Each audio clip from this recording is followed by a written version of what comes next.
I recently went down to Southern California, just a few hours from where I live, to go quail hunting with some friends. And you might think of Southern California as, beaches, palm trees, people cruising around on longboards, but there's a lot more it has to offer. There's some rugged areas around Angeles National Forest, and there's a lot of really great people that live there. In fact, some of those people are the friends I made when I went to Baja to go yellowtail fishing. And we cooked up some of that fish the night before we went out for our quail hunt. And this time, I brought my friend Andrew along for the ride. Yeah, so they all have different variations of the casting that they did when they sealed the barrels. So like what oak they used, and like it's 3 different variations. Okay. The blue and the pink are the best. Okay. Yeah, I'll try it out. Yep. What's it called again? Spy River. Spy River. You might have noticed that dog at the beginning of this film. Well, that's Ramsey's dog, Theo, a German short-hair pointer. He got him a few years back and has been training him how to hunt ever since. So I was super excited to get out there the next day and watch this dog do its thing.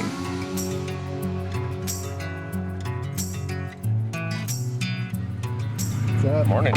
You ready to go? Yep. Let's go catch some quail. And that was Howard. You might remember him from the Baja Yellowtail film. And right here, this is Ruben. It was his first time going out on a quail hunt as well. So not only was it Andrew's first hunt, Ruben's first quail hunt, it was my first time going on a hunt with a dog. So we left Ramsey's house and drove out about 20 minutes to where we were gonna hunt, which was so incredible. He lives so close to so many areas where it's open for the public to hunt. This was something new for me. I'd only been hunting on private range land before this. What we're gonna do is we're gonna kind of take this trail up to a little drainage, and then we're gonna be like sweeping the side of these hills here. And we're gonna just basically go up and down all these drainages and come back down, then go around here and literally just hit all of this hillside all the way to like right about there. And that'll probably take us most of the morning to hit all this.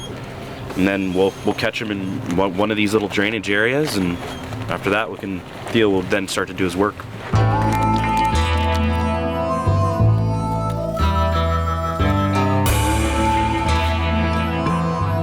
This was only my second time out on a quail hunt in the last 2 years. And to be honest, I was having a hard time. And with Ramsey's behind the camera, it was just me, Andrew, Howard, and Ruben, 4 newbies trying to get ourselves a quail. I mean, Ramsey's did a great job guiding us, and Theo knew how to flush them out. Right there! But we missed every shot.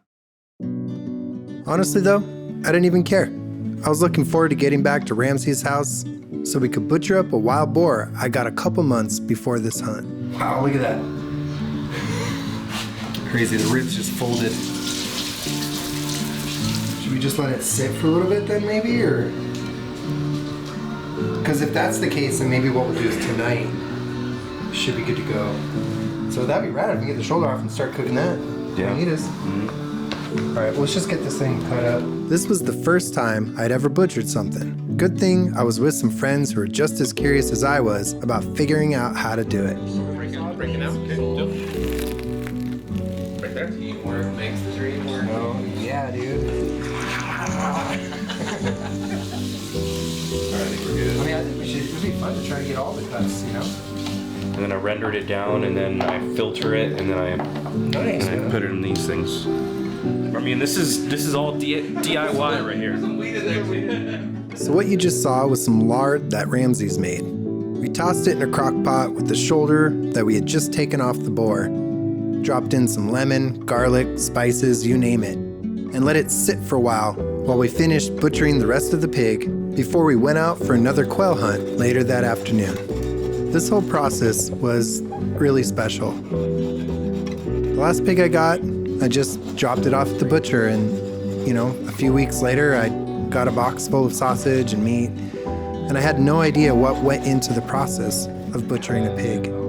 I had no idea where all the cuts came from. It's one thing to look at a diagram or watch a YouTube video, but it's even better to get your hands dirty and figure out how to do it yourself. And not long after we went back out for our second quail hunt, It happened. Andrew got his first quail. First quail. First hunt. First hunt, first quail. Dude, how's that feel? Beautiful. You're a hunter. I finally did it. For all these years. And so did Ruben. He got his first quail as well. They're a lot more colorful than the female. You get these like browns and tans right here. And look at that head too with the stripes. That's an older male. How's that feel, bro? Hell yeah. Stoked? Fucking bagging it. So as you can probably tell from the way Ramses helped guide us at the very beginning of this video, and the way he talked about that quail just now, he knows what he's doing. Even though he's only a few years into this, his proximity to the wild has taught him a lot about hunting. And he shared that with us.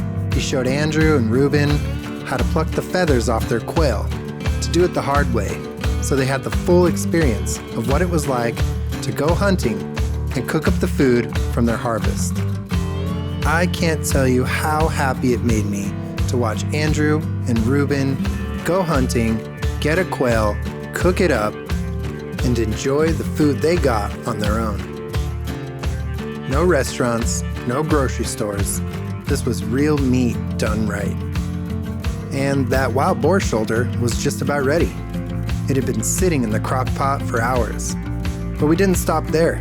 Ramses actually hit a deer a couple months ago and saved the backstrap. I mean, might as well partake.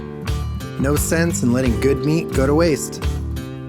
So even though this was just gonna be about a few guys going out on a quail hunt, it turned out to be so much more. And that's what happens when you get curious about something. You'll find that new experiences aren't that far away from home.